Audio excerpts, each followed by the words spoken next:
بسم اللہ الرحمن الرحیم۔ السلام علیکم۔ یہ وہ سرزمین ہے جہاں امیدوں نے جنم لیا، جہاں قربانیوں نے رنگ لایا اور جہاں ایک قوم نے ایک خواب کو حقیقت میں بدلا۔ 14 اگست پاکستان کا یوم آزادی۔ یہ دن صرف ایک تاریخ نہیں، ایک کہانی ہے۔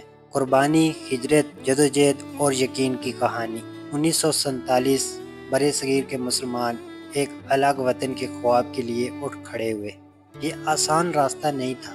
لاکھوں لوگ اپنے گھروں سے نکلے، ریلوے اسٹیشن پر ہجوم، سڑکوں پر قافلے اور دل میں ایک ہی نعرہ، پاکستان کا مطلب کیا؟ لا الہ الا اللہ۔ آزادی ایک دن میں نہیں ملی، یہ برسوں کی محنت، خون اور پسینے سے ملی ہے۔ ہزاروں شہید ہوئے، لاکھوں بے گھر ہوئے، لیکن حوصلے ٹوٹے نہیں۔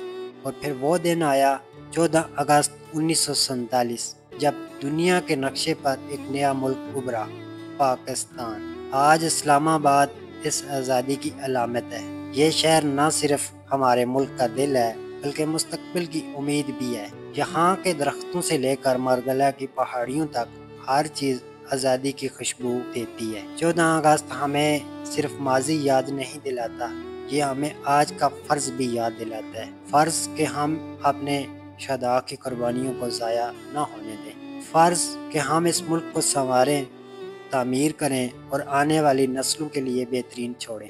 آزادی صرف جھنڈیاں لگانے یا آتش بازی کرنے کا نام نہیں۔ آزادی ایک ذمہ داری ہے، یہ محنت کرنے، ایمانداری سے جینے اور اپنے وطن کو مضبوط بنانے کا عہد ہے۔ ہمارا پاکستان صرف ایک زمین کا ٹکڑا نہیں، یہ ایک مکمل دنیا ہے۔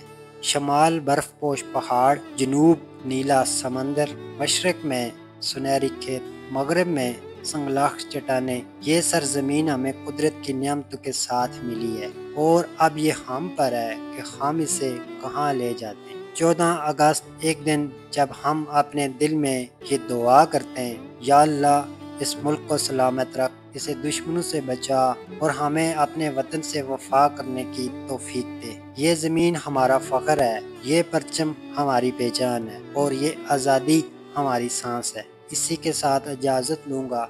پاکستان زندہ باد۔